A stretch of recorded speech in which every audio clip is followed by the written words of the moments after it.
Alamin naman natin ngayon ang reaksyon ni Manila Mayor Joseph Estrada sa inilabas na arrest warrant laban sa kanyang anak na si Senador Jinggoy Estrada. May report si Connie Sison. Connie? Yes, naririto nga ang buong pamilya ng Estrada, mga kapatid ni Senator Jinggoy, ni si Jackie at Jude, at ang kanilang nanay na si dating Senadora Loy, at syempre si Manila Mayor Joseph Estrada. Lahat sila ay nakaantabay, nagmo-monitor sa mga balita, at lahat sila medyo emosyonal ngayong mga panahon na ito.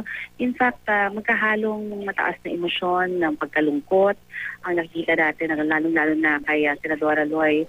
Pero at the same time, nakikita natin na may galit din sa kanyang mukha. Talagang nagkakaroon din daw syempre siya ng mixed emotions sa nangyayaring ito. Pero nangingibabaw syempre pa yung awa sa kanyang anak dahil sa pinagdadaanan muli ng kanilang pamilya. Ang term na nila muling nagkakaroon ng pag-experience muli ng bangungot ang kanilang pamilya dahil sa krisis na muli nilang pinagdaraanan ngayon.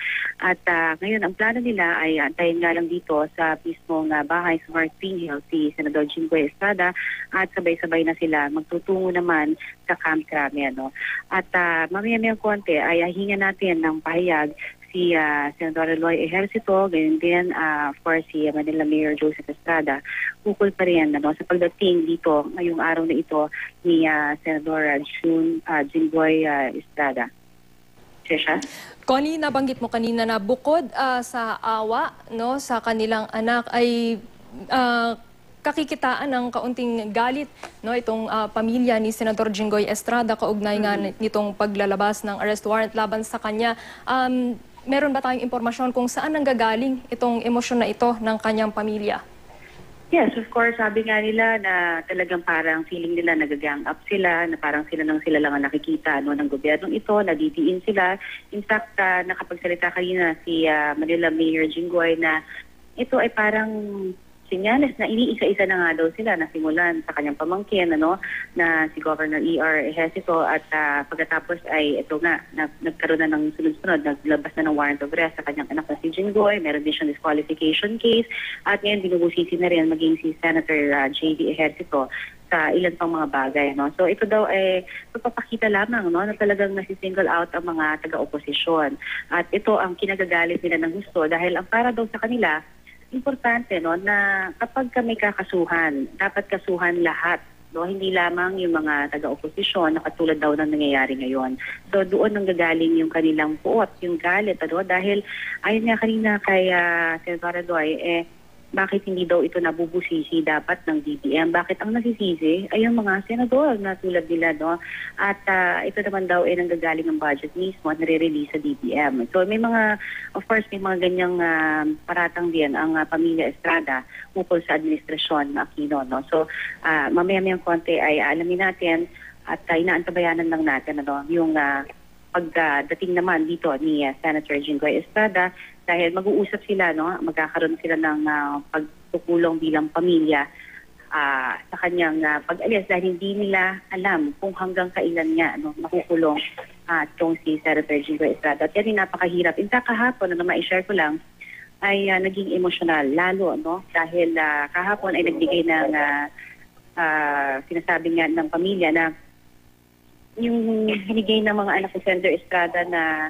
surprise renewal of vows dahil sa 20th anniversary nga ni Festi at ni Senator Jinggoy, ay talagang lalo daw nilang naramdaman yung pait ng pinagdadaanan dahil makakawalay-walay ang pamilya ng Estrada ngayong panahon na ito, lalo na dahil talagang hindi ho daw nila makita ang rason kung bakit kailangan pagdaanan muli ito ng kanilang pamilya. Tresha?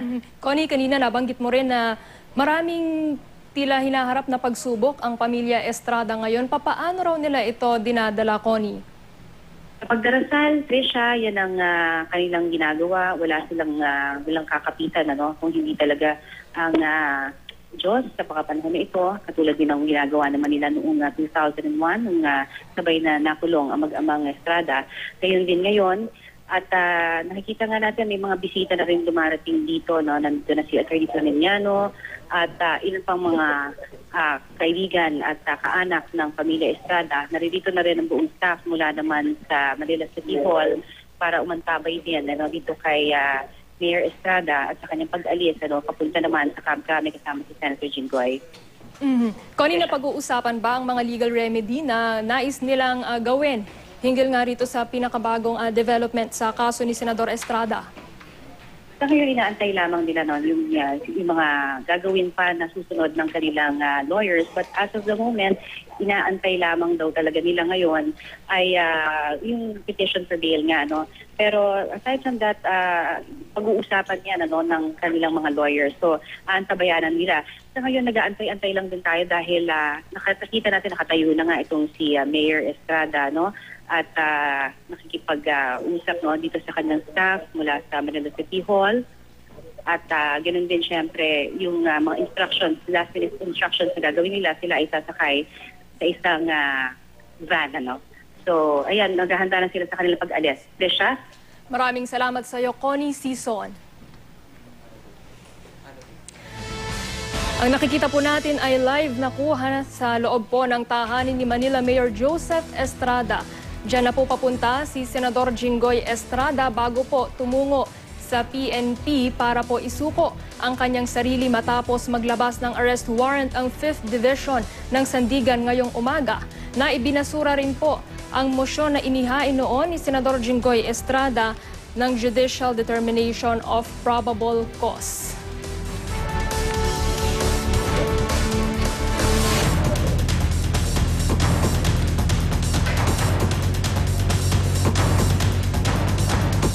At yan po ang may init na balita sa oras na ito. Tutok lang dito sa GMA News TV para oras-oras. Alam mo, manatili pong nakaantabay sa balitang hali para sa pagsuko ni Senador Jinggoy Estrada. Ako po si Tricia Zafra. Magandang umaga.